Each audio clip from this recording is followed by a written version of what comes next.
start playing hockey now as against that, that Olympics. Now I saw this video clip of that chap should be about less than 8 years, what he was doing with hockey stick with the ball. I don't think any senior player in Nigeria can do that. You can't do that. And you see, this way they have this exposure. They play 4-a-side hockey tournament, they play 8-a-side hockey tournament, they play family hockey tournament, they play the regional hockey tournament, they play state hockey, they play a lot of tournaments. And we Alright, Jumbo went on to state the importance of developing the sport from schools. Let's hear from him one more time. It's possible we achieve this, but we need to go back to the basics. We need to go back to schools, get them from schools, teach them the fundamentals. I can still play hockey now, because I learned, from the basic. I learned from, in fact, when we went for our master's game, they called me out and said, my friend, are you sure you're a master? Masters is from 45 years now. I played very well. They say, you have to go and play for a national team. I said, no, I can't. I can't do that for now, because I can't go through their rigors or their trainings, because I know the basic. Some of us don't. They just run into the game and you don't know the basics. So we need to go back, get these players exposed. Alright, on that note, we'll take a quick break on the show this morning. When we come back, it will be time to serve you the big football stories you've been waiting for. Don't go anywhere, because Sports Attack will be right back. Sunshine or rain, through every terrain. Everywhere I turn, it's football, football. There's your fairy tale! So why not join in the action, intrigues, excitement, and fun? Just doesn't get better than this. Many stars have continued to shine with every ace, every race, every breaks, and every other sports there is. Incredible stuff. On today's Sports Live, reaching you from your premium news, talk, and sports radio station, Today 95.1 FM Port Harcourt. That sounds like so much fun. Weekdays after the news at 3. It's interactive, it's engaging, and don't forget, your voice is priority.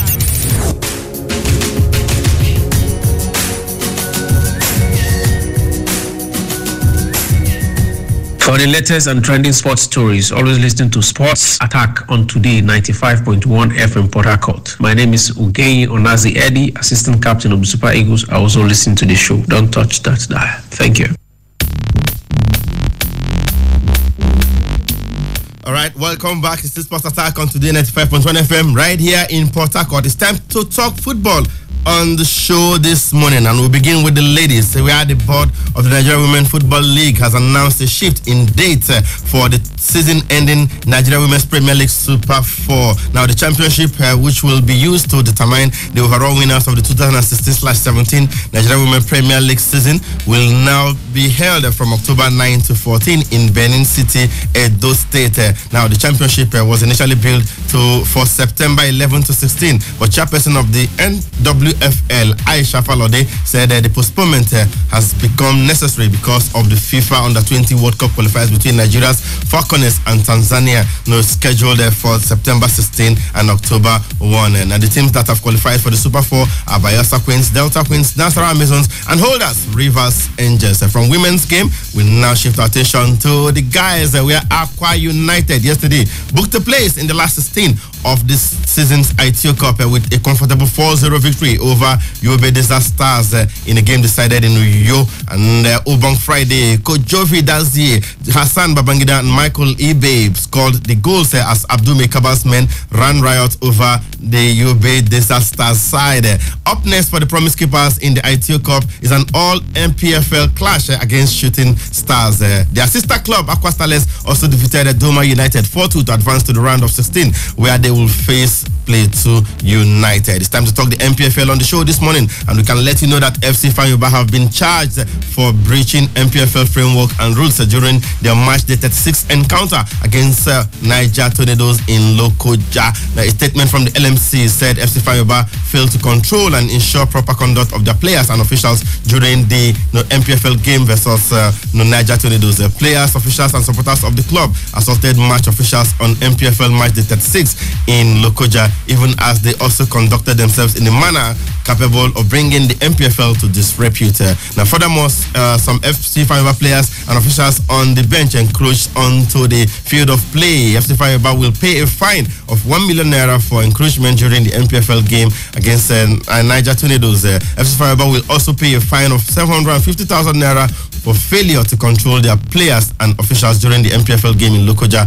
And of course, they will pay another 500,000 naira. 500,000 naira being okay, we understand they will pay another 250,000 naira each to the assaulted referees and assistants, plus any certified medical bills. SC5 players Ngoma Luwamba, Elu Wilson, Isaac Lute are suspended for 12 MPFA games each for assault on the referee. Also banned for 12 MPFA games are Stephen Eze, Adeleye Olamilekon, Michael Legbeta, Uchenna Godfrey Jr., Douglas Nkrumah, Kone Somalia, and of course, those are the guys that will be missing 12 MPFL games. Club Secretary Chidi Nwogu and kit manager Adirika Obiefuna are banned for the next 19 MPFL games for assault on match officials. The suspicions on FC Fayoba players and officials are with immediate effect and shall be carried over into the next MPFL season. Let's let you know as well that in Ibadan, players and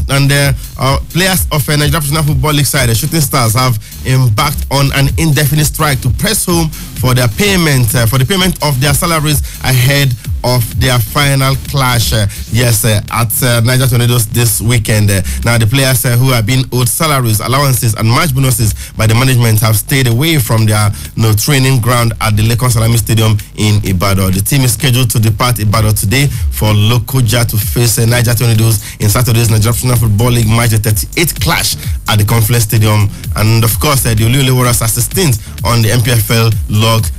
They may need a win against Tornadoes to maintain their top flight status next season. Talking national team football right now, head coach of the home-based Super Eagles team, Salisu Yusuf, has invited goalkeeper Ikechukwu Ezenwa and 17 other players for this month's West African Football Union Cup of Nations tournament for senior national teams taking place in Ghana. That's the Wafu Cup. And of course, midfielder Rabiu Ali and forward Kingsley Duo, who both scored as the Eagles prevailed 2-0 over Benin Republic in Kano to qualify for next year's African Nations Championship CHAN, are also included alongside defenders Eze, Stephen, Chemakas, Osasukoro, and Emmanuel Arewachuku, and midfielders Ifeanyi, Samuel Matthias, not forgetting Afiz Aremu, Akwa United's Gabriel Okechukwu, and Obong Friday, Katsina United Destiny Ashadi, Peter Energy of MPFL leaders Plateau United, and Lobby Stars prolific striker Anthony Okpotu are the new faces on board.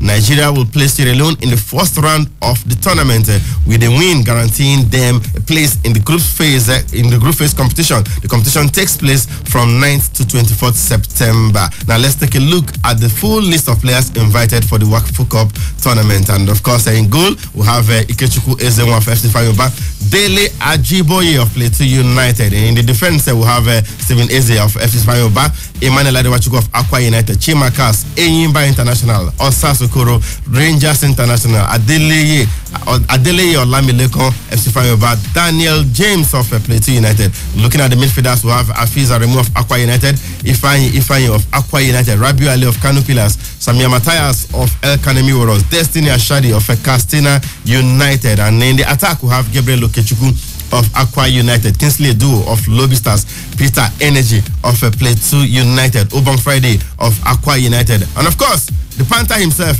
Anthony Okpotu of Lobby Stars. A careful look at this list confirms what Salisu Yusuf told Sports Attack in Uyo last week. Let's hear what he told us then. We have our team now, like 80% the people that play the qualified channel will still be in the team. And this WAFU is 18 players, so we have to even reduce from the channel.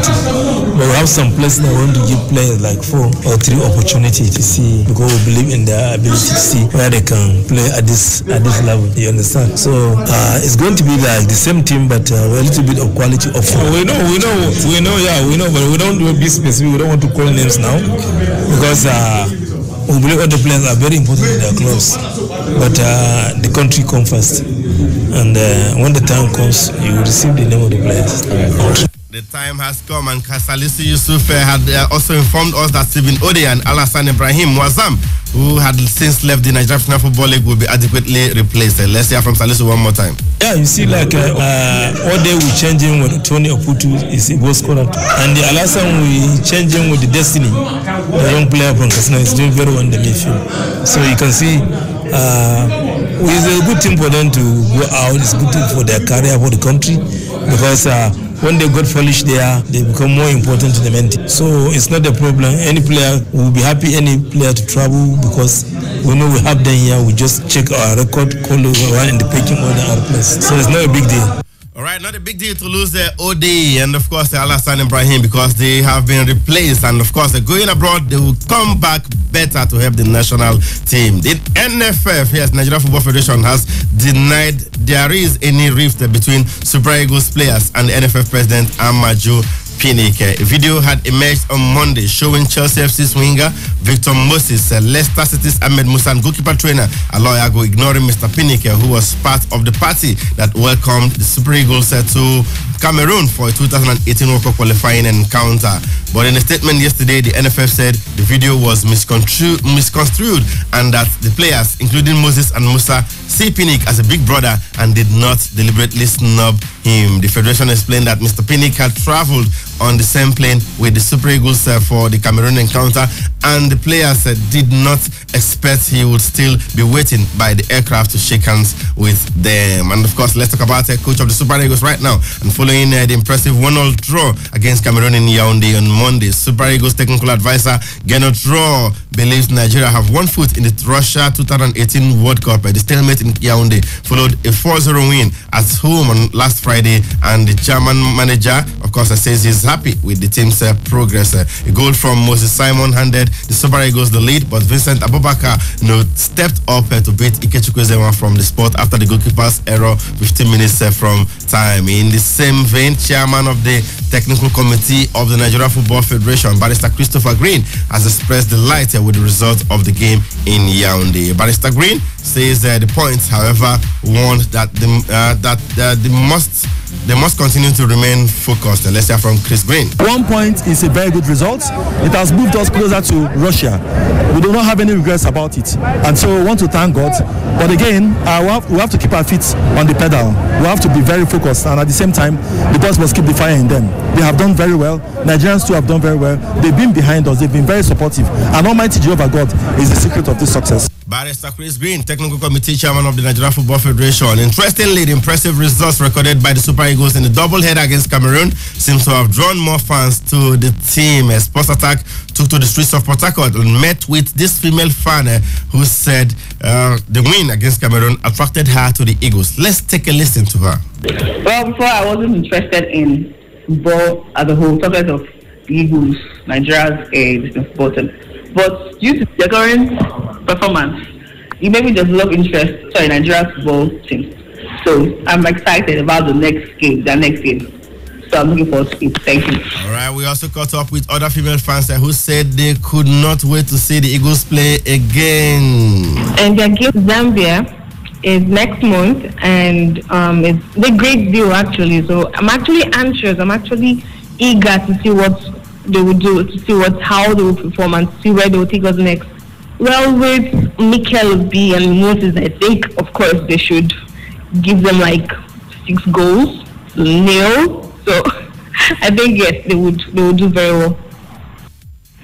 Well, I think so far we've done so good. I mean, the matches we've played, we've done really good. We've won, and then 4-1, and then this one 1-1, and the guys are showing it on the field, the tackle, formation, everything looks really, really good. And I think Gernot Rohr is really doing a good job. I mean, from all appearance of the team and the record going, I would say we've done well, and I would like to keep my fingers crossed and stay positive, believing that we'll eventually qualify for the World Cup. So kudos to Super Eagles. They are really being super. No doubt about that. Female football fans in Port Harcourt falling in love with the Super Eagles of Nigeria. In the meantime, Zambia coach Wesley Nyirenda has insisted that the World Cup qualifying group is still very open. Nyirenda made this assertion after leading his team to a famous 1-0 victory over Algeria on Tuesday. The result places Zambians within just 3 points of Nigeria, and Urenda believes that his side can shock the Super Eagles when both sides square up for a potential group decider next month in Uyo. Super Eagles defender Leon Balogun has congratulated national teammate Victor Moses for making CAF best 11 back-to-back following his inclusion in the CAF 2018 FIFA World Cup qualifiers match day 4 team. Balogun and Moses, along with Zambia's Stopila Sinzu, Egypt's Mohamed Salah, and of course Sadio Mane of Senegal, made the CAF best 11 for their impressive performances for their respective countries on match day 4 of the World Cup qualifiers. The match day 3, best 11 list published by CAF on Monday. Victor Moses, Leon Balogun, and Wilfred Onyinye made the cut. Okay, it's now time to go to the global level and let you know that the 2018 FIFA World Cup qualifying match between South Africa and Senegal will be replayed according to the FIFA Bureau Committee ruling. Now, the decision is in effect to the Court of Arbitration for Sports, upholding the lifetime ban of Ghanaian referee Joseph Odatilamte over unlawfully influencing South Africa versus Senegal match results last November. And of course, referee Lamte was found guilty of breaching Article 69, paragraph 1 of the FIFA disciplinary code following South Africa 2-1 victory over Senegal in the World Cup qualifier last year. The replay will now take place within the November 2017 international window, with this exact date yet to be determined. Over now to Europe, where we can let you know that Jose Mourinho has suggested that managers who leave a club in conditions for failure are more damaging than short-term bosses. Now, the Portuguese has yet to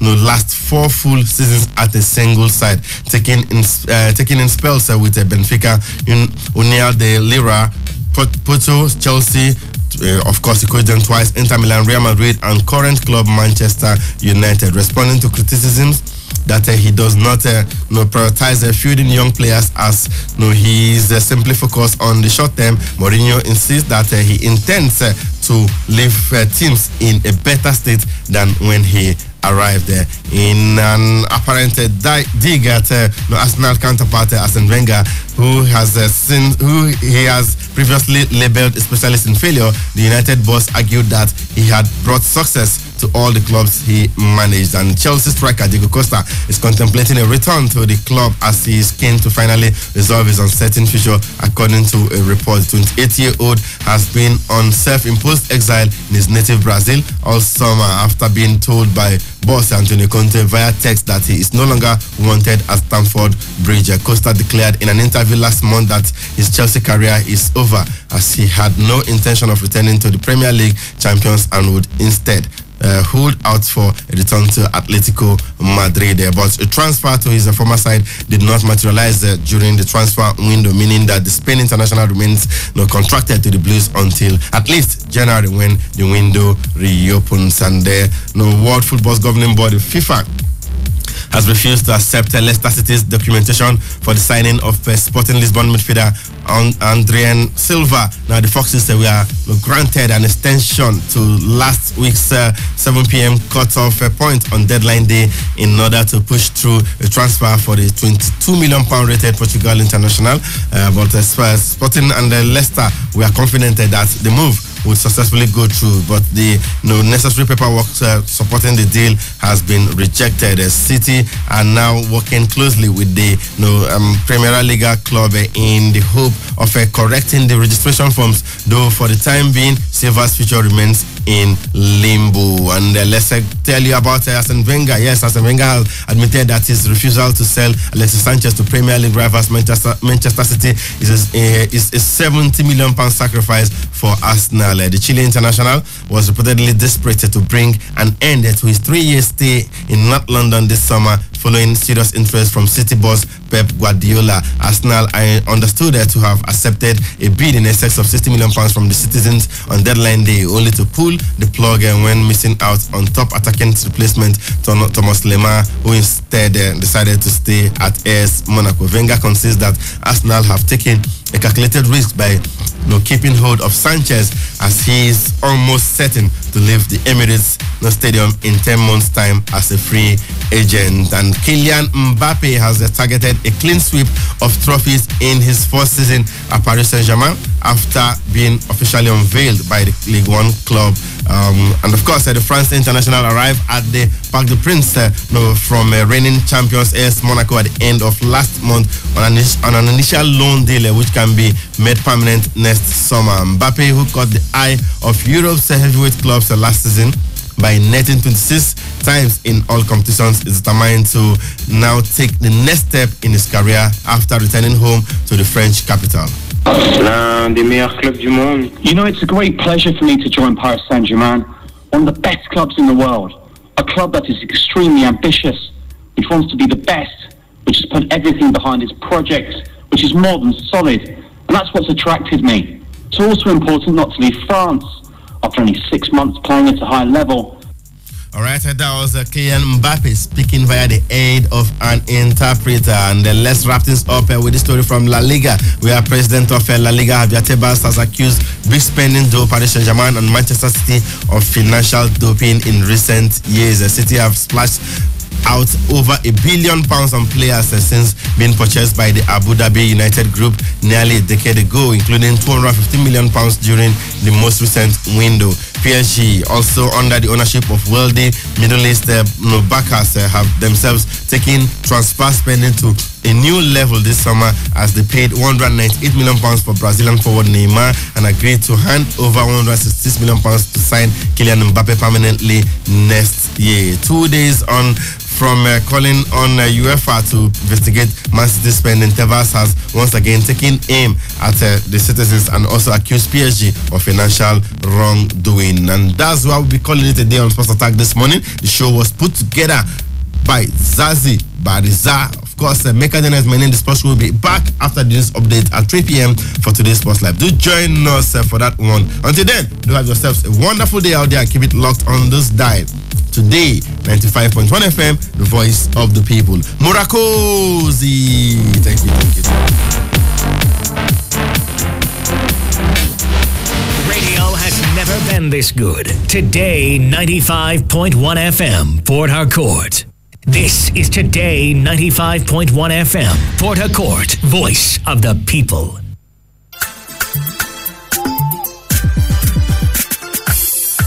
Hello, my listener. Calvary greetings to you in the name of our Lord Jesus Christ. My name is Pastor Smartin Nachi, the MD Nachim International Farms Limited. I am not going to preach to you today about the gospel of our Lord Jesus Christ, but I'm here to share with you good news that will bring financial prosperity to you this year, even as we continue to wait for the coming of our Lord Jesus Christ. I know by now your mind may be thinking of what you can do to make your financial condition better than what it was last year. Do not just conclude on that decision until you have heard me out. Do you know in the midst of this economic recession, there is a group of people who are smiling to the bank regularly? They are exporters. In a time in Nigeria when a dollar is exchanged for over 400 naira, many importers are now out of business. This is because when you import with this high exchange rate, you will find it difficult to make anything. But when you export and receive these hard currencies and change it to naira, you make a whole lot of money. What I don't understand is why Nigerians have failed to take advantage of this opportunity. Why will somebody even sit back to complain and blame the government for allowing the dollar to rise as high as above 400 naira when he should have taken advantage of the situation to export those commodities in Nigeria that are needed in other countries, thereby receiving this foreign exchange? Take for instance those things you will export for $200 last 2 or 3 years ago when a dollar was 170 naira. If you export it now when a dollar is above 400 naira, think of how much you will be making just because the exchange rate is higher against naira. Or is it that we don't know that Nigeria is blessed with so many agricultural commodities that the industrial world need very much? Don't you know it is cheaper to export than to import? Why would you even spend over 500,000 naira establishing a business on the streets when the local businesses are crying of low patronage, forgetting that with that amount you can successfully export some agro commodities? Wait, is it that we don't know that Nigerian hardwood charcoal ranks amongst the best in the world and many European countries are looking to buy Nigerian hardwood charcoal? Don't you know you can export palm kernel shell to other countries and make a lot of money, even when you can gather this palm kernel shell locally without buying it? Do you know you can also export palm oil, palm kernel oil, raw cashew nut,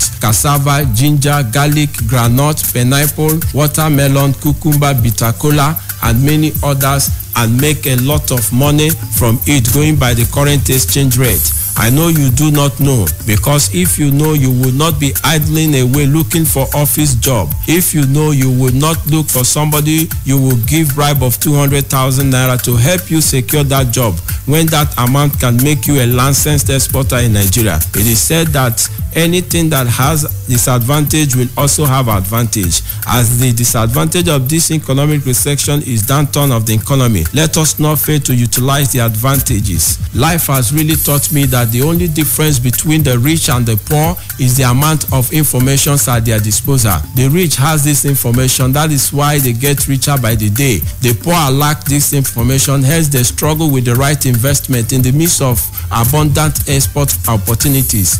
Because I want you to know, that is why I announced to you the biggest export workshop coming up in this city. In this training, you will learn everything you need to know about export documentations from A to Z. How to export hardwood charcoal, palm kernel shell, palm oil, palm kernel oil, raw cashew nut, and many others. You shall also know how to buy them and where to buy them in commercial quantity. We'll teach you also how to identify their different types, qualities, and grades. This training will also afford you an opportunity to know how to package these commodities to internationally acceptable standard. Again, I shall teach you how to become a licensed exporter and also help you to obtain your export certificate. That is not all. I shall also teach you how to connect and contact the foreign buyers of these commodities right from the comfort of your home, and how to write an official letter of offer to them. For those of you who may require loan, come and learn how you can secure loan from Nigerian Export-Import Bank,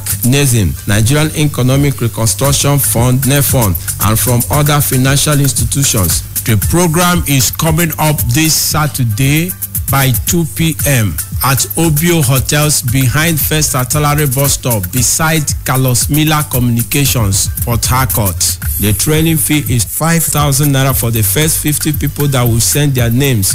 Others will pay 7,000 naira. To join, all you need to do is to send your name to the numbers I shall call now. Please ensure you shall be available before you send your name, so you don't occupy other people's chance when you won't be there. My number is 08063790002.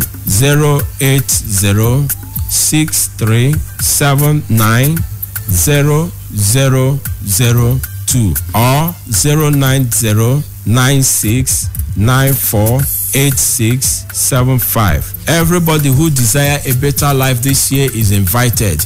No age barrier and no academic qualification. Export business cannot stop you from what you are doing presently unless you want to. In fact, you can combine export business with whatever you are doing currently. You may have been attending other seminars and yet nothing has come out of it. Just try this one and you will never regret it. In order to ensure everybody who attends this program has something to gain, we have established Palm Oil Group and Export Group. Palm Oil Group are for those who may not want to go into exportation immediately but wish to take palm oil to the northern part of Nigeria to supply. And the Export Group is for those who want to start exporting immediately. You know, when up to 10 people join hands to export business becomes a lot easier. Once again, the program is coming up this Saturday by 2 p.m. at Obio Hotels behind First Artillery Bus Stop beside Carlos Miller Communications, Port Harcourt.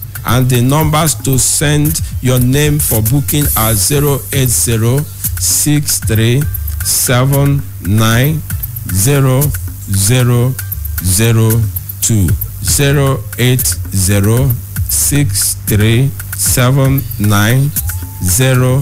08063790002 or 09096948675.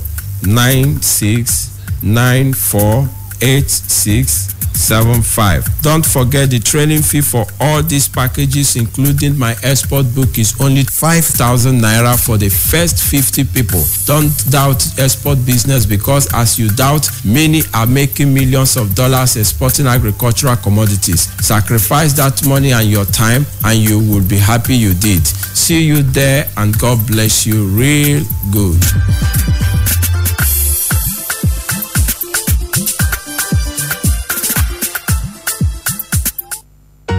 Radio has never been this good. Today, 95.1 FM, Port Harcourt.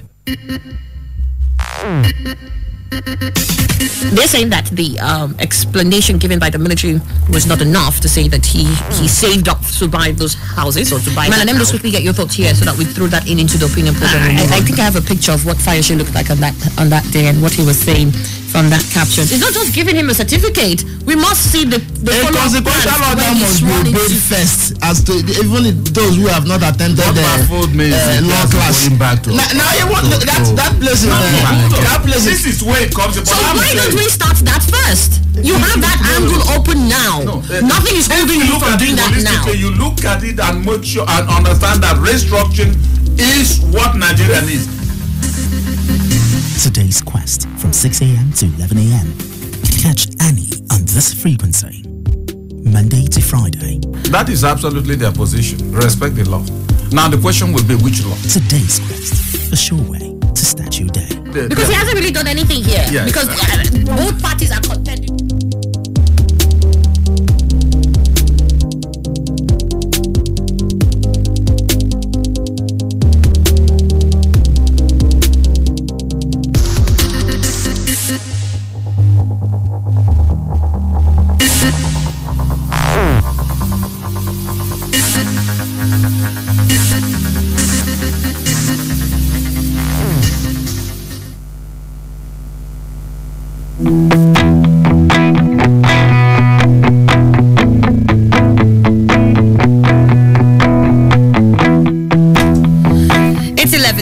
Gone past the hour of 8. You're listening to Today 95.1 FM, Voice of the People. It's a Thursday, the 7th day of September 2017, and you are on to your favorite morning show, and that's today's Quest. Emmanuel Ndoko is here with me. Emmanuel, good morning. Good morning, Annie. Good morning, Nigeria. So for opinion poll this morning, we're talking about the Minister for Women Affairs, who was caught on video. They had gone to go and pay Salah homage to the former Vice President of Nigeria, Alhaji Atiku Abubakar. And of course, during the solidarity visit or whatever he's now been called, she had mentioned that, they're here to greet him and they expect that he will be the next president by God's grace in 2019. And that sparked a lot of controversies. And somebody who was serving in the cabinet of another person already campaigning, so to say, for another, because she kept introducing various people in her team, and she says, well, if you're looking for the person who can handle certain things, it's this one. The one who can do that is the other. In fact, this person is going to be the head of your campaign. And you could hear hoots of support and general cheer when she did all of that. And much later, she granted an interview. I don't know whether it was before the video was out or before the video came out, but she granted an interview to Reuters, and she says that the current president had promised APC members that he was running for just a term, and that if he was still running for 2019, she would resign, and that she would want to campaign for Atiku if he wanted that position. The controversy has been back and forth. Some people say she's always been an Atiku person. It's not new. Another said, well, she's in this administration currently. She should show some loyalty, at least till the last minute. I think I pitched my tent with those who said that she is in this administration and should show some level of loyalty to the administration. Sometimes people will tell you that this person is very frank. He's frank, and I think he's being frank to a fault. This kind of pronouncement. Yes, you may be having that candor in you. Keep it within yourself. It's not good indeed. Whether the current president promised one term, we know oftentimes they usually do. Well, I'm running for a term. I'm running for a term. But later on, people will push them, as they will always pronounce, to go and run for a second tenure. But the fact and the grand reality is that you are in an administration. Whatever be the case, whatever passion you may have for another person, keep it in check. You have every right to resign. You don't need to announce your resignation to back the pursuit of that person, the desire of the other, the political desire of the other person you fancy. But the fact is that you are a cabinet member of an administration, and you are saying that if the person whose cabinet you are part of should run again, you support another person. I think I look at that as intransigence, and of course, it deserves. For me, if I were a politician, I would suggest that it's anti-party for me, because I believe that they all belong to one party, both the Atiku and the president, including herself. So I don't understand, but if she had qualified as the governor in Taraba, and right there, somebody is saying that if she's going to run again, she will, or he or she will support another person, perhaps another person from that area, would she have loved it? I think we should indeed be very much circumspect in saying certain things. She can do that, but she should have kept it within herself. Well, we'll be talking all about that and how it's okay to be in one administration, perhaps, and campaign for another. And it means that maybe she's not working for this administration fully. That could be a problem. That could be a problem. Okay, all right then. Do send us your thoughts to that on that issue to 07019339962. That's 07019339962, and that number will be the same for the WhatsApp platform and also the text message portal. So use those same numbers, 07019339962, or you can go on Facebook, www.facebook.com/today95.1fm. And for YouTube, you need to go on YouTube. That's www.youtube.com. And when you are there, search for Today FM 95.1. When you're there, search for us, Today FM 95.1. And then on Twitter, we are at Today FM 951. Now for YouTube, that means you can watch us live. And then, of course, you can also put up your comments there too. On Twitter, we are at Today FM 951. At Today FM 951. So we'll get it into the papers in just a moment. I'll take a break, and when I come back, we'll start with the nation's dailies.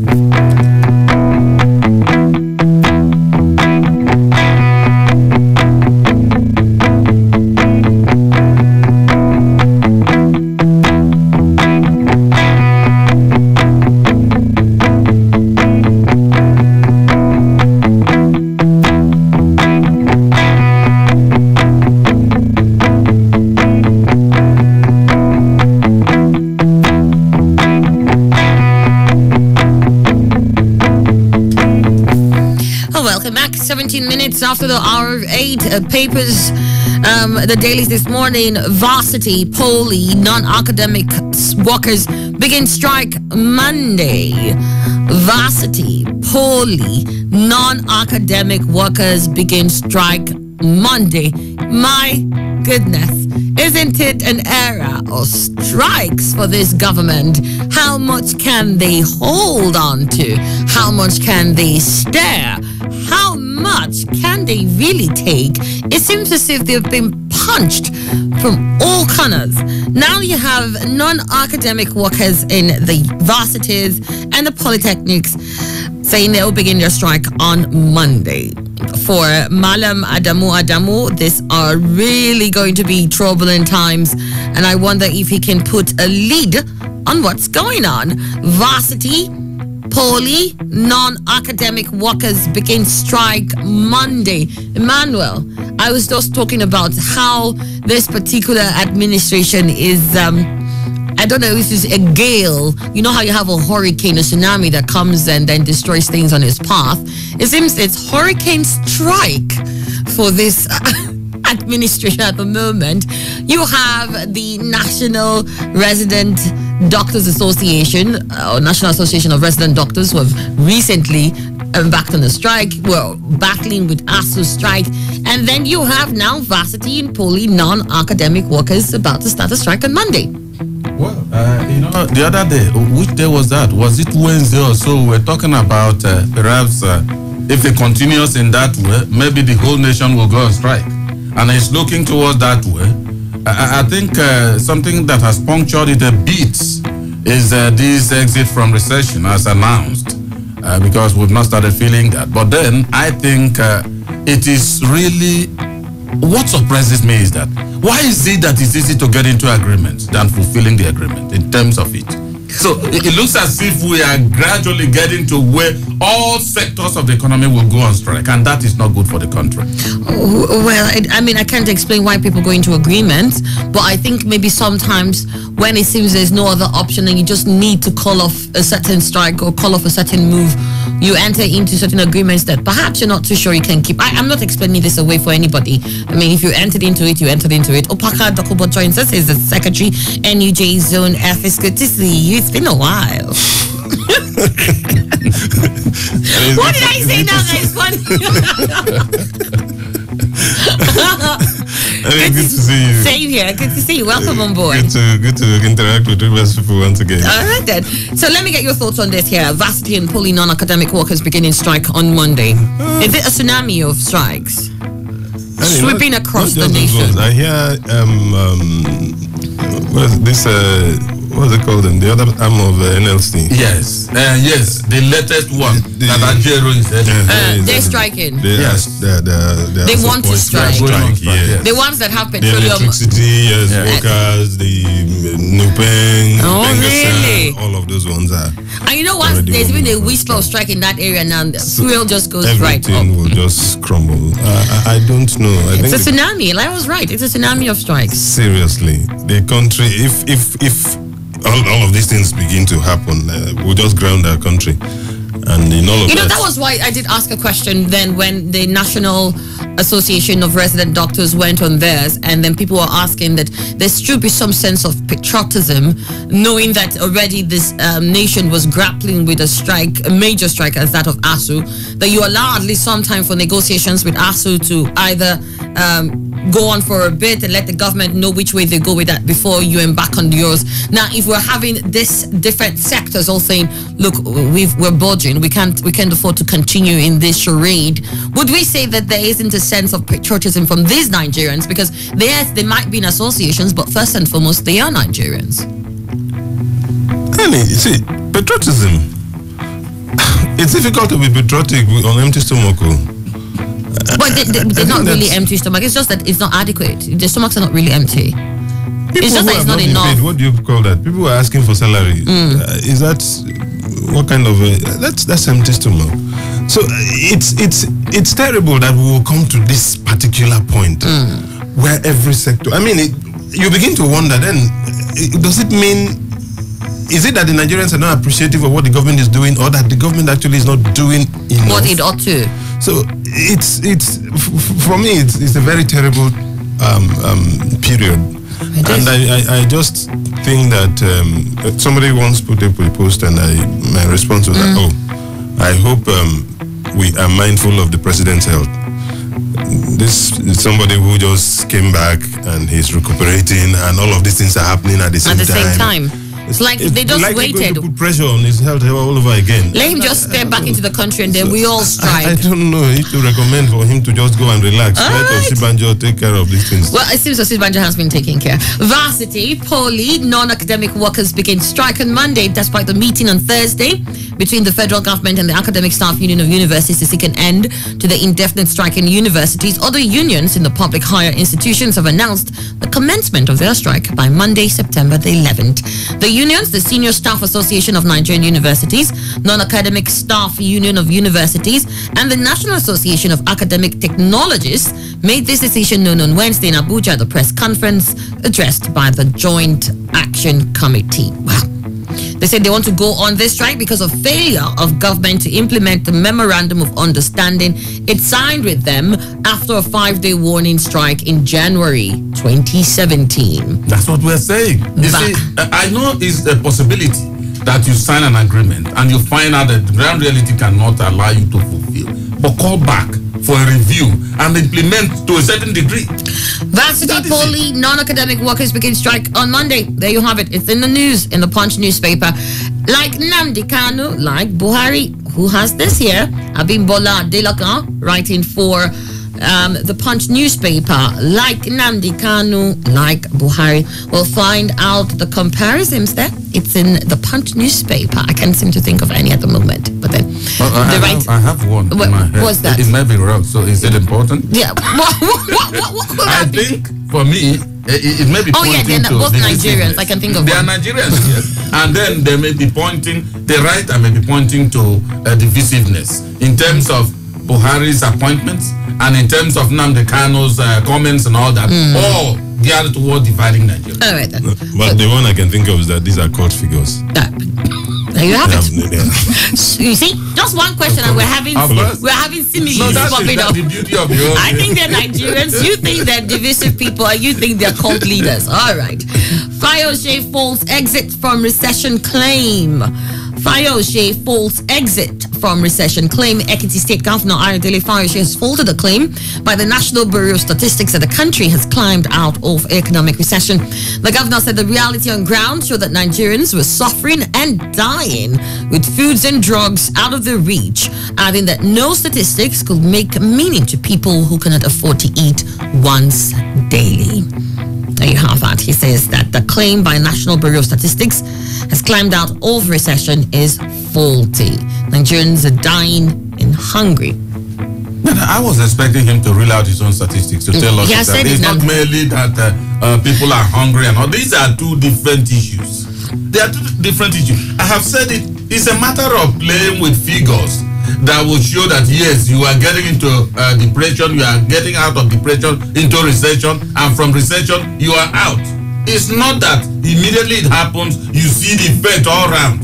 No, gradually. I think gradually is a progressive exercise. Now Nigerians will feel it, and that is only if federal government will sustain the moves they've made. If not, we may be thrown back into a worse era. Okay. I think it depends on the person making, because obviously we have different indicators for determining when recession or when we're in depression or whatever. And for me, I cannot quarrel with the figures of the National Bureau of Statistics. They may have professionally done their job, and that's what they have brought to us. But on the part of the people, for me, as a Nigerian and one who feels the pinch every other day, I'm wondering what recession means to me is simply when what I have can no longer accommodate what I need or can cater for what I need. And for me, to that extent, I mean, even a worse situation than what is recession. I mean, probably in depression. And at the moment, nothing has changed. Absolutely nothing has changed. And so, for me, it will be very difficult for the ordinary Nigerians to begin to agree with federal government who are out of recession. Yeah. What does it mean? But even the federal government said, well, it's with cautious optimism that they received that report. Yes. The president said until the ordinary Nigerian begins to feel the impact in their pockets, that their work is not yet done. So I would think that, whatever we feel about the NBS report, even the government of the day realizes that it's not yet Uhuru. Yeah, but still doesn't change the fact that we are out of recession. That is it. Is it they're actually trying to make political gains out of it? I think that this is where people are. That the NBS came out with the report is a political gain. The NBS has been giving you reports even when we're still in recession. No, but even when we're in recession, they were giving out these quarterly reports and monthly reports. They were doing that. That's what I'm saying. And we're still in the recession. But why? This one is being, as it were, for those who want to make political gain out of it, who want to brandish it and say, okay, we are just making progress. I don't think so. The Senate is very happy about it. That's the Senate said it was their policies and some of the legislations that they did. The president spoke differently, and I like exactly the way he put it. Look, we have these figures, but please, we understand that the ordinary so many Nigerians is still suffering, and that this thing has to translate to better living standard for them. And for now, that is not what we have. We're still working on it. That's fine. But when Senate begins to come out to jubilate about the figures and that something has gone, you begin to wonder, are we in the same country? They said that it was part of their legislation. For some, as it were, probably this is even the best period of their lives. For some, most likely. I doubt. Most likely. Anyway, for some, yes. For some people, this is the best of times for them. It's possible. Yeah. It's very some possible. people perhaps keyed in certain things that has provided them succor. It is very possible. There has those been who are supplying fuel, for instance, to Boko Haram, are they not making money? For some of our leaders, probably get to their backgrounds. They may have added 1 or 2 luxuries to their lives. Yeah. And yet the ordinary Nigerian. Well, Fayose falls so for those exits. ones, we're out of recession. Fayose falls exits from recession. Claim that so it's in the Punch newspaper. And then another here, Makarifi should threaten me with expulsion. That's from Kashamu. Since Kashamu's battles are unending, Makarifi shouldn't threaten me with expulsion. The senator representing Ogun East Senatorial District, Buruji Kashamu, on Wednesday urged the chairman, National Caretaker Committee of the People's Democratic Party, Ahmed Makarifi, to stop threatening him with expulsion from the party. The threat to expel me, he said, and others perceived not to fall in line with the EXCO creation for your presidential agenda has been topical in the party. If you unjustly expel us from the party, you cannot expel us from the hearts of our people. Certainly, you cannot also expel us from the courts as bona fide Nigerians and law-abiding citizens. Good. That's how he put it. I think that's the angle I buy into. The courts, right? Yes, the courts, because he can, well, if they decide based on what they feel he did, they unjustly, as from his perception, expel him. The courts are there to look at it justly, and that settles it. All right. See, and he said from the heart of his people too, so. Yeah, it's difficult to know that. See, when you belong to a group, I just think that all of this still shows that PDP is still in the throes of this their while. They're still not out of it. It doesn't appear as if they've learned enough to put their acts together. But I also do believe that there is no point if you belong to a group and you cannot contribute, you cannot put up an attitude that portrays that truly you have the interest of the group at heart, and then you only belong there and continue to create problems for the group. I don't think that's responsible, and I don't think it's fair for anybody to continue to do that. When McAfee came out with this statement, that okay, for those who refuse to do what we are going to expel or whatever, I know it operates even in my union. You cannot be in the same union and then take the union to court.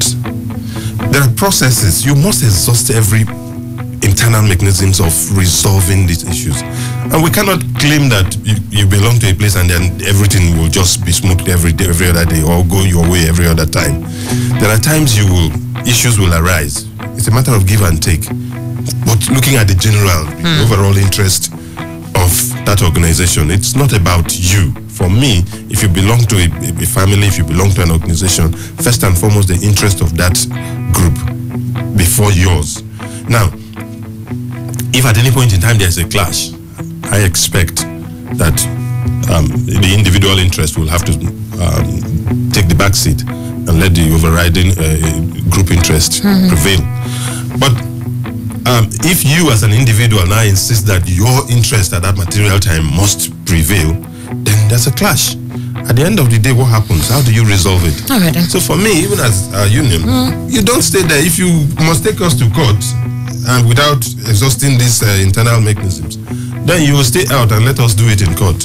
McCarthy shouldn't threaten me with expulsion. That's Kashamu. Find that in the Punch newspaper. And police recant say Misal's retirement letter genuine. Police recant say Misal's retirement letter genuine. The Police Service, I don't know why you guys are making me chuckle. The Police Service Commission has declared as genuine the retirement letter issued to the Senate Committee Chairman on Navy, Senator Issa Misal. The special panel set up by the Commission found that the letter was issued by the Department of Recruitment and that it followed due process. The head press and public relations of the Commission, Ike Chikani, confirmed to our correspondent, that's the Punch, on Wednesday that Misal's name was listed among 111 others who retired from the force in 2010. So, I mean, when they put out that earlier statement and said he was a deserter, did they go through the processes properly, or did they just assume? Because it would be a problem if the entire police force worked on assumption initially. You see, Nigeria operates on a mechanical platform. They do me, I do you. That's the system in local parlance. So you hit me and I just hit you back. I lash out at you without doing anything, whether you are right in hitting me or otherwise. Now I'll hit you back. Why did you do that? You see, Misal came out and pointed out certain things which are yet to be verified as to authenticity of it. Now, you came out because of that fury. I don't know why should Misal talk about this. You are a deserter. Simple. Well, first of all, you're wanted. First of all, in the first place, the Messiah should be happy that he's no longer a disaster. That dog has been removed from his head. And then, you see, it's very disastrous for an institution like the police to come out without checking things properly and announce this. And this is like one taking back what one has thrown away. Well, the truth is also we must commend them for having the courage to come out in the end and say that we made a mistake here somewhere. Now this guy is not a deserter. Well, for both sides, I think nobody lost. This is the only way I see. Now, so do we now concentrate on what Misal has said? Because it seems as if that period that we should have concentrated on the accusations from Misal was spent in going back and forth. Are you a deserter? Did you leave? Are you saying this because you had done something, you're running away? Does this clear the air for us to go back to the firmer and the first accusation? In the first place, unfortunately, that the police would behave like the politicians of today. Somebody raises an issue, you leave the issue, and then you chase at something else. Like Mando said, attack me, attack you. What kind of do me, I do you? And that is what is prevailing at the material time. And just as it were, it's kind of a flu. The police, the entire police force, it's very unfortunate. I do not think it would have been too difficult for them to verify before coming out with that statement. I think so. It's not difficult. So why would you have to behave like that? They're recanting, and whatever mechanism they use, they have no choice but recant. But then it would take a lot of courage because they made a lot of noise about that. If you don't summon that courage, the man will go to court. Well, what we're saying is a good thing. So which one is? It's a good thing they summoned that courage and did what they needed to do. They don't have a choice but to summon that courage. You know, I don't see it as courage. Do you know that some people have no option? There's no option. There's no option. Some people will want to get it from the court. Okay. Their ego will just go to court. Let's drag it. It will be at some cost. Oh dear me. Well, police recant, say Misal retirement letter genuine. I'm sure Misal must have a smirk on his face now. Like, you guys. So, what that means is that from the very beginning now the police is already on the defensive. Let them you are already coming from a position of weakness now. Oh yes. He is now on He's the high. now on the high. And then it will seem so. It will seem so. But it's just like how we had in the newspaper review yesterday, Emmanuel, where the PDP said that the APC government shouldn't just allow these accusations be swept away. Yes. That they should find out whether there's any truth to what Misal is saying. There should be some investigation. And for what I even understand, Misal didn't even go before the special committee that was set up to investigate the matter. He said they have no right to call him. So he didn't bother. So the guy knew what he was talking about, right? They just need to give attention to that issue. And because bring it out. Misal refused to go before the committee. He said they have no right to call him. Now So police has rubbished itself. First one down. First one down. Yes. On the second one. Well, let's keep going. Let's go on. Let's move on to This Day newspaper. Non-academic university joins ASU in strike. That story is in This Day newspaper. Non-academic varsity unions join ASU doctors start strike Monday. And then another here says EFCC probe have nothing to hide, says Onogan. EFCC probe have nothing to hide, says Onogan. Emmanuel, let me get your thoughts on that. Yes, the EFCC came out, gave out his name, that of Okonji Wela Fayemi, and one other person, and said they were on their trail by way of investigation. And Onogan is coming out and saying, no, I'm not stopping you. Except otherwise they will call him a disaster. If not, he's very wide open. Probe me. Yeah, he said he's nothing to hide. Simple. And I love that. I always say a clear conscience fears no accusation. Onogan is telling them that he has clear conscience. EFCC fire, let's see. Despite Paris club refunds, Bauchi, Abia, Cross River, 4 others yet to pay salaries.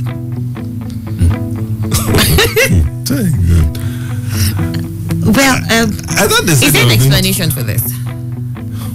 You know, there's one time we argued that the prerogative of the governments of these states who are recipients of this Paris Club loan refunds have the right to choose what they want to use that money for as far as to better the lot of their people. It mustn't necessarily be salaries. It does appear then that these state governments are very insensitive and callous. Because I do not see what will take priority over lives of people people who are working daily for you, and then months on end they are not paid, and yet you expect them to give in their best.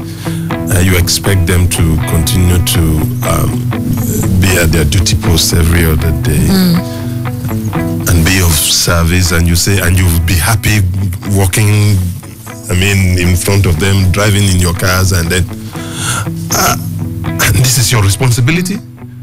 For me, that's your primary responsibility. So it must be very callous and very, very insensitive and wicked.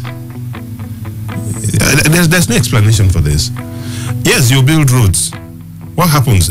Sometimes these people have priority over this capital project over this kind of payments, because when you embark on those projects, somehow something gets back to you. But when you pay salaries, recurrent expenditure, nothing as it were comes back to you. So could it be why this would happen? And for the federal government who said at that time, yes, we're going to monitor it and all, they need to come out with a statement. We need to hear from the authorities, honestly. This is bad.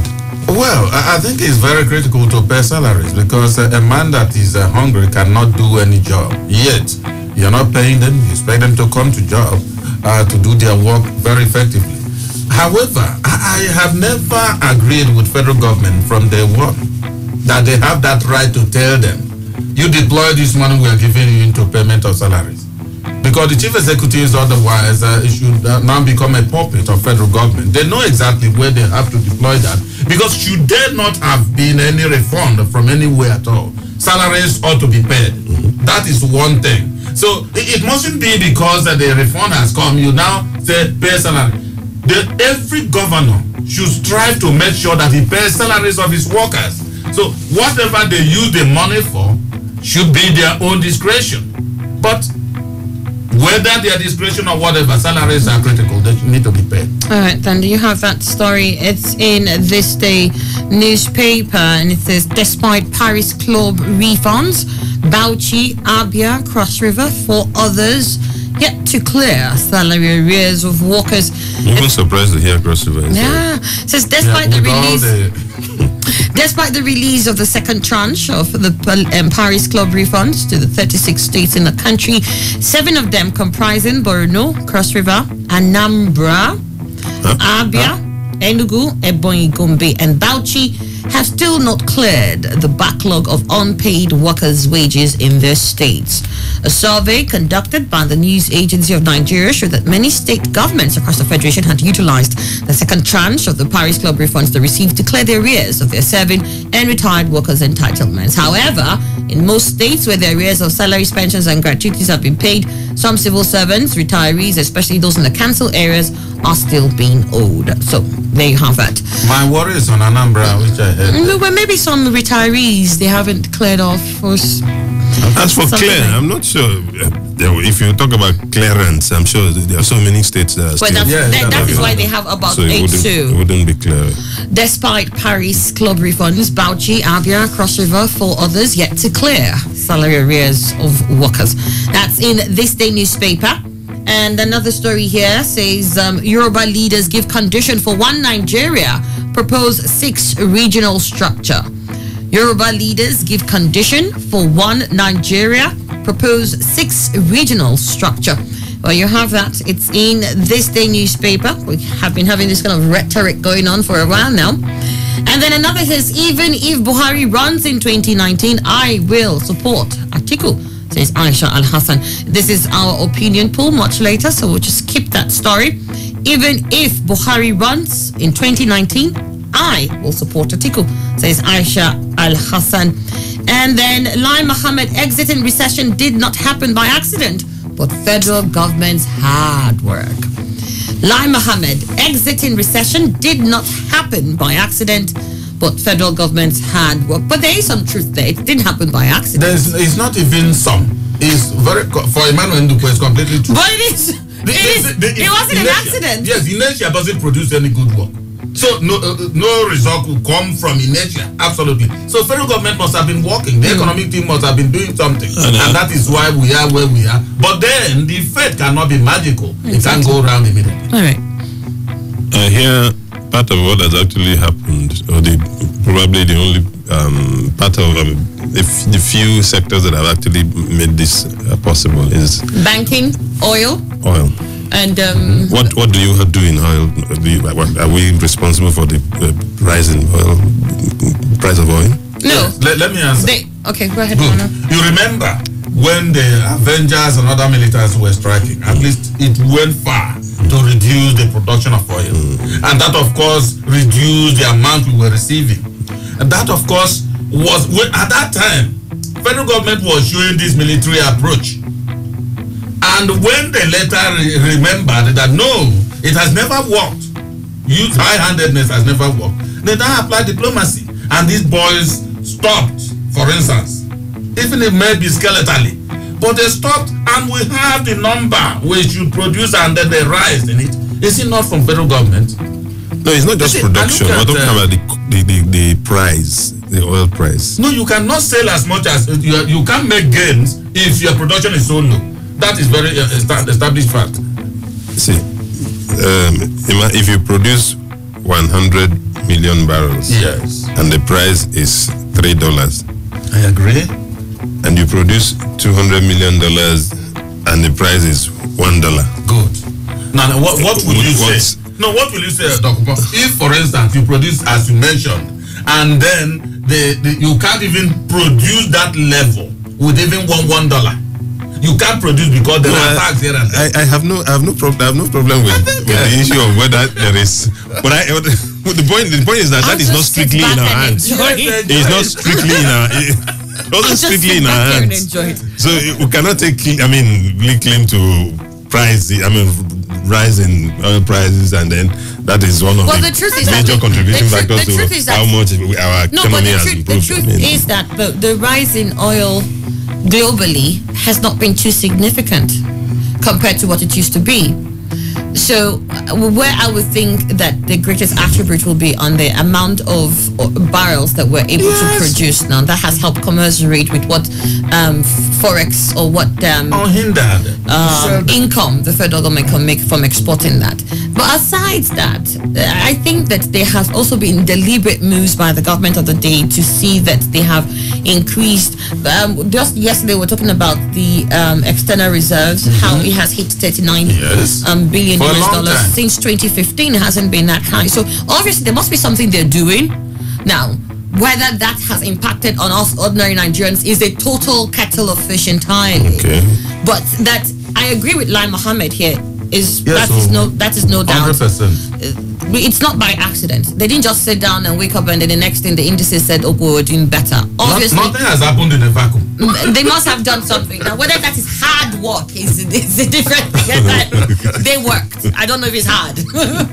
Lai Mohammed exiting recession did not happen by accident, but by federal government's hard work. And then here, Fayemi, Kaduna nickel deposits, potential game changer for Nigeria's economy. Fayemi, Kaduna nickel deposits, potential game changer for Nigeria's economy. Well, if they have discovered that the nickel deposited in Kaduna is enough to change Nigeria's economy, well, we hope that they have their indices right there. Yes, that would be one's conclusion, because it's a same conclusion, and I think they activate all the mechanisms to make sure that it start bringing it, because we are talking about oil sector now. Other sectors need to be galvanized so as to bring its own gains, so as to take us completely out of recession. Well, the Minister of Mines and Steel Development, Dr. Kayode Fayemi, said the large quantity of nickel, a silvery white radiant metal discovered in Dangoma village, Kaduna State, was a potential game changer for Nigeria's economy if properly managed. Fayemi also said that the federal government will support healthy mining of the nickel as well as other genuine investors in Nigeria's solid mineral sector to actualize its economic diversification plan. Let me hear your thoughts there. Yeah. Agriculture is potential game changer. Nickel, solid minerals, we have heard these stories long. We want that change. Let us see it. Let us feel it. For me, this whole talk, we keep going round in circles and it's all mere rhetorics. Let's see concrete action taking place moving us towards this point where we no longer depend. We want to see in Nigeria one day we wake up and yes, oil is only just contributing just an insignificant amount to the economy. Let us see some other areas fully developed, properly developed. But as long as there is oil now, I think it's better for us to use the proceeds from oil to develop these areas. Because otherwise, the next thing we will hear is, we don't have enough money to even develop these areas. Yeah, I agree with you. So, for me, let's go beyond these rhetorics and continually telling us the same story that we have heard over and over again. Let's hear concrete act. Let's see and hear about action that's been taken. All right then. But like you said earlier, we have heard how they've said all these areas are potential game changers. But that they're talking about it, don't you think that means that they're initiating moves towards that, at least the awareness that this is a game changer is a start in itself? And the truth of the matter, and that is why sometimes you hear a lot of these boys in the Niger Delta refuse to sometimes have this problem with the federal government. These deposits, these solid minerals, are actually being illegally mined, and those people who are there are using them and making lives better for themselves. And yet, this one that is here is one that is a national cake. The other one are individual meat pies and whatever. What do you have? Confectionery. Let's see the meat pies for them. Well, Fayemi says, okay, let me let you. It's good that that's why I say, for me, we've heard of these stories and these things. The deposits we're talking about didn't just appear today; they've always been there. So let federal government do something. We want to see proper action. He did say properly managed, so I guess all that is also into cognizance. Yes. Fayemi, Kaduna nickel deposits, potential game changer for Nigeria's economy. That is in this day newspaper. Another story here, PSC confirms Senator Misal's retirement followed due process. And then another, Army, 2 deputies to Boko Haram leader Shekau killed, but not Shekau. 2 deputies to Boko Haram leader Shekau killed. Somehow Shekau is still elusive. 40 days after. It's reached a level I'm even be thinking. He's like a myth. If Shekau is not dead after all. He's like a myth. We don't have some equipment to track and to know exactly whether Shekau was killed as the army claimed. Because we can be, in fact, people can be impersonating themselves to be Shekau. So, well, let's see. You will say this, and the next time he appears on video and tells you that why do you think he's a myth?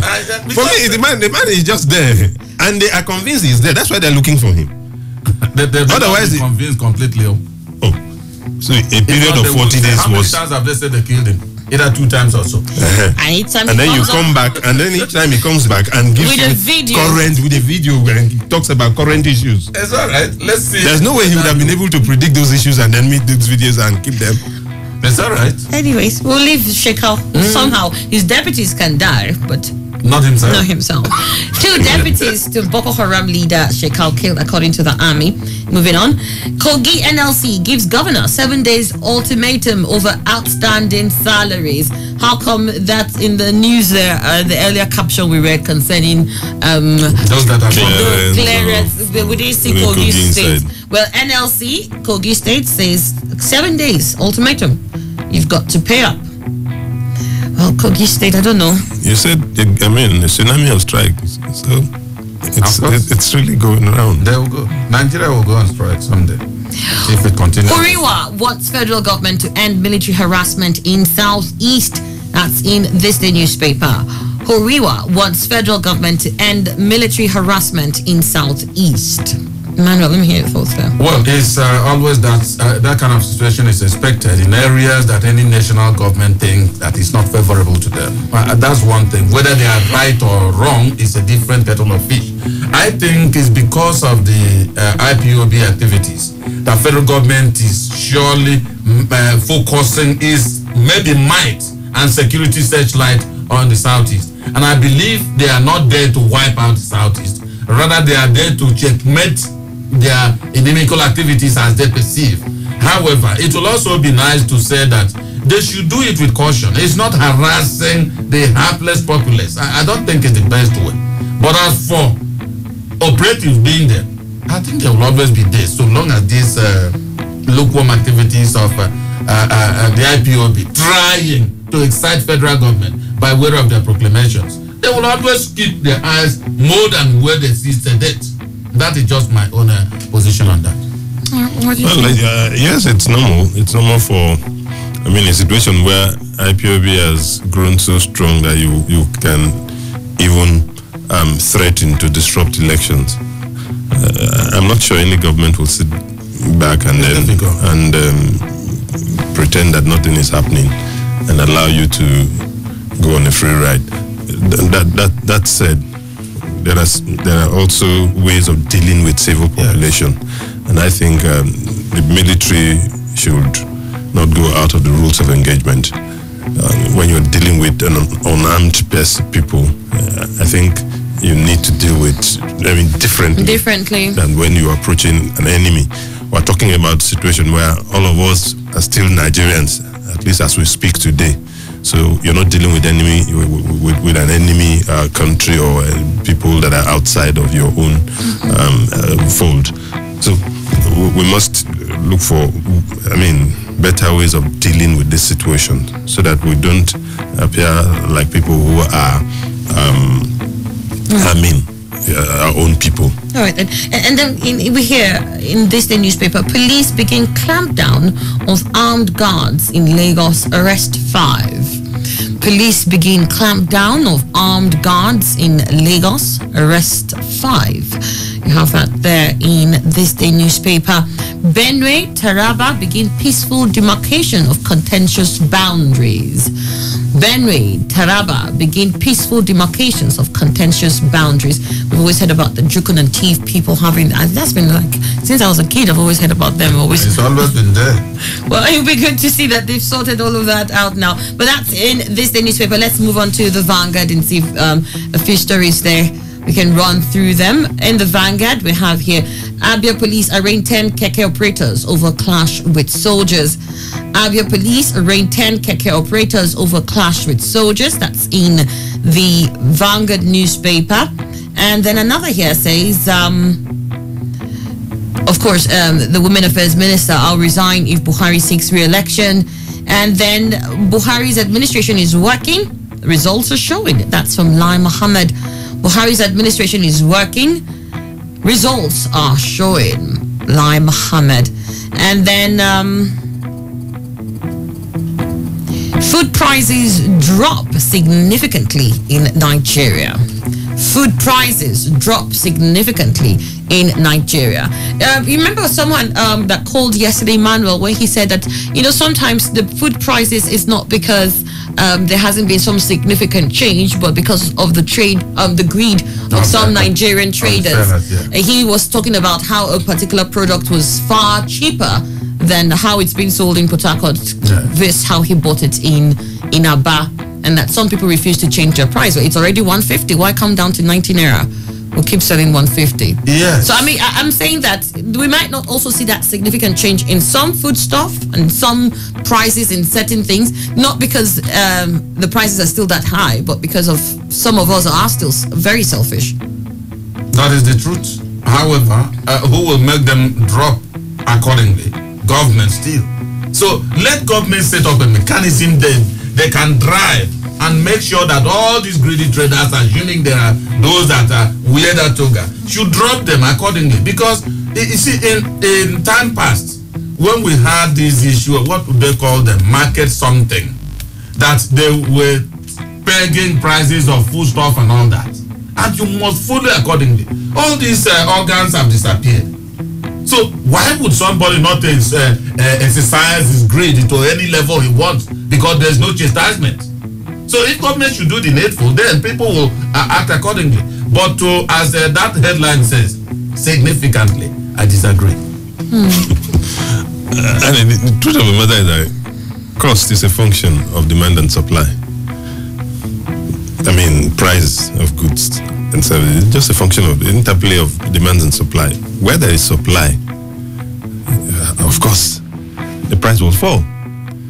But the moment you introduce the element of scarcity, of course, price will go up. What then means is that in certain parts of the country, supply is still an issue. Assuming in certain areas you find a glut, and it's just there.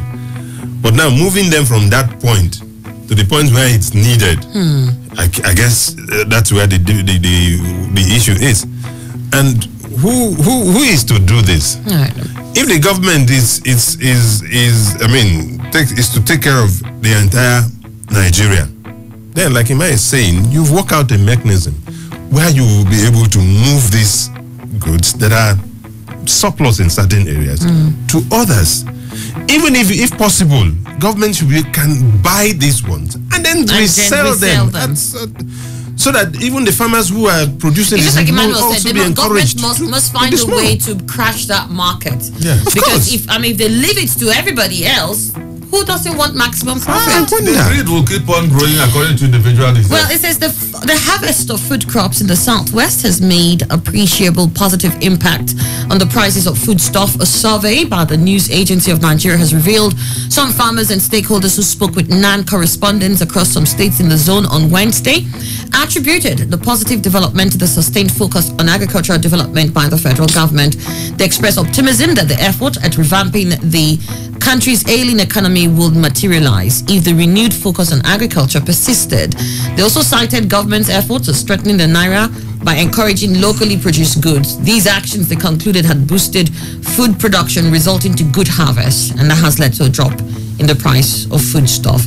They went on to mention certain things that were sold at certain prices that is now at this price. All that is in the Vanguard newspaper. See, and the problem here is this is harvest season. So it's expected that, yes, you have more, and therefore the price is likely to drop.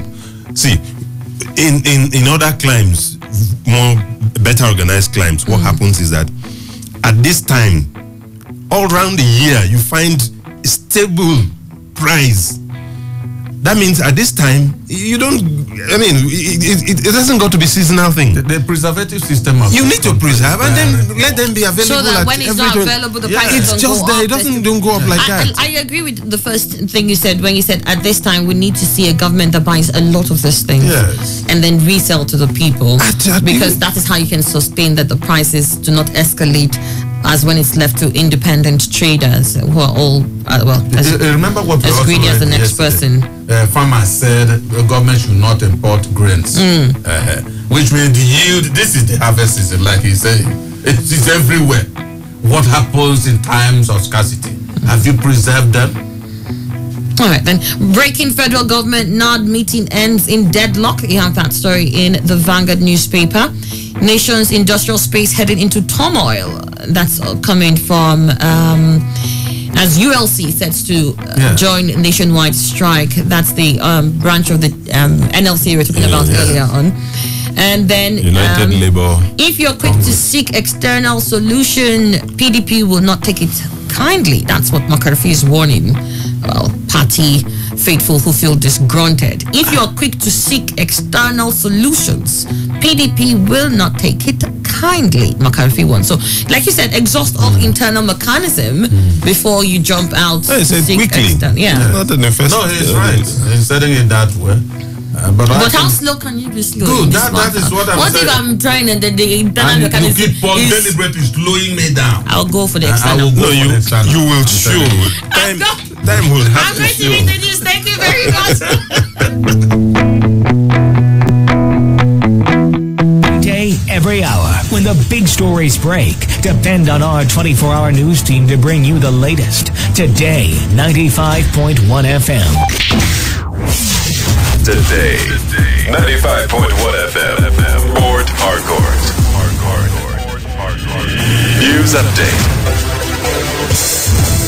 Hello and good morning. Here's the news update on Today 95.1 FM. I am Annie Abdul Salam. All is set for the launch of a new national orientation campaign by the federal government tagged Higher Nigeria. Vice President Yemi Osinbajo is billed to officially unveil the Higher Nigeria campaign in Abuja, which is part of activities marking the 2017 National Symbols Day.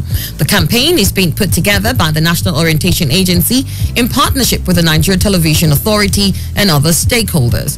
A representative of the NOA Director General Ngozi Ekobe said the campaign acronym is derived from the three major indigenous languages, which are Hausa, Igbo, and Yoruba, as well as other languages grouped under A. The official said the Higher Nigeria project is structured to provide civic education through the use of indigenous language to sensitizing and enlightening Nigerians on the significance of national symbols.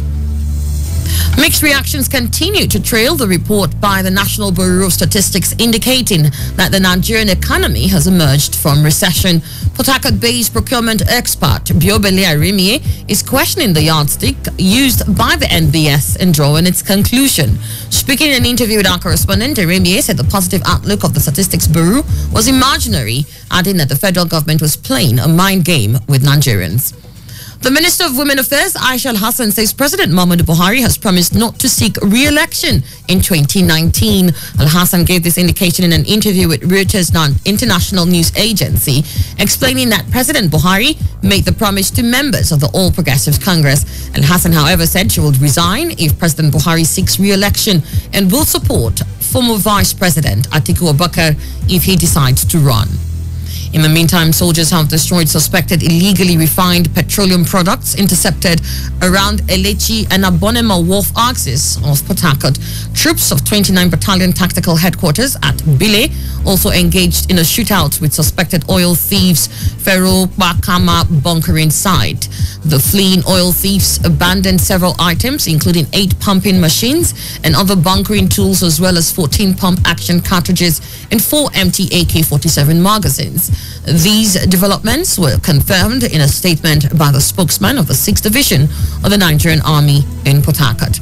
And out to the foreign scene, Hurricane Irma has caused widespread destruction across the Caribbean, with buildings reduced to rubble and at least 9 people dead. Reports say the small island of Barbuda has been reduced to ruins and barely habitable, with officials warning that the death toll is likely to rise. More than half of the island's 3 million residents were without power as Irma caused heavy downpours and strong winds. The Category 5 hurricane, which is the highest possible level, is now heading north of Puerto Rico, just as 2 other storms have strengthened to hurricanes. And that wraps the news update here on Today 95.1 FM. Thank you for listening. Never been this good. Today 95.1 FM, Port Harcourt. 95.1 FM, voice of the people. And we're back. Port Harcourt, are you ready? Today 95.1 FM, the voice of the people.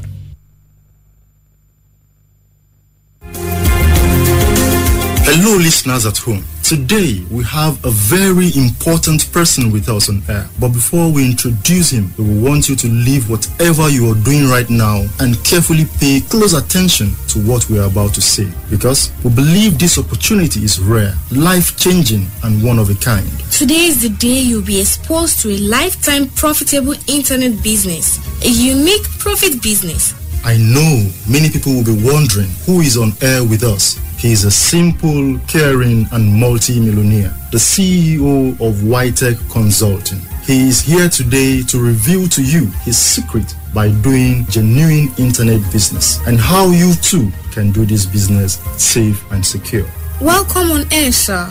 Thank you so much. Before you tell our esteemed listeners about this unique and profitable business, can you quickly tell us about the company? Whitech Consulting is a seminar and webinar conducting company that teaches people on how to do real, simple, profitable, and genuine business. And I am the CEO of the company. Whitech Consult Internet Business is unique to the company. Oh, that's really interesting. Please, can you tell us how you came about this unique, profitable internet business? Let me just say, everybody always has a success story to tell. After my graduation at school, which is approximately 10 years back, things were not working out fine for me. No job, no income, and I was really frustrated and stranded. Back then, I could remember I have one old laptop I normally use to do research online because I believe big internet business websites like Amazon's, Apple, Facebook, and so on make billions of dollars on the internet. At first, I did not see good results until I stumbled across this lifetime business. That was my first breakthrough. This made me to do more research on the business for over 1 year. Wow, but how do you do it? What's the nature of this internet business? The business is an autopilot in which you require little or no job to do. This made it possible for everybody to be able to do the business. It doesn't matter whether you are educated or not educated, old or young, computer literate or illiterate. Once your business account is set up, profits start coming in. Amazing. This is really becoming very, very interesting. Can someone like me do this business? Yes, anybody can do it. In fact, the business have been simplified. We have put a seminar into place so that everyone can benefit. Myself and our expert will monitor and mentor people one-on-one till they can stand alone. We will teach them on how to make their first $1,000 immediately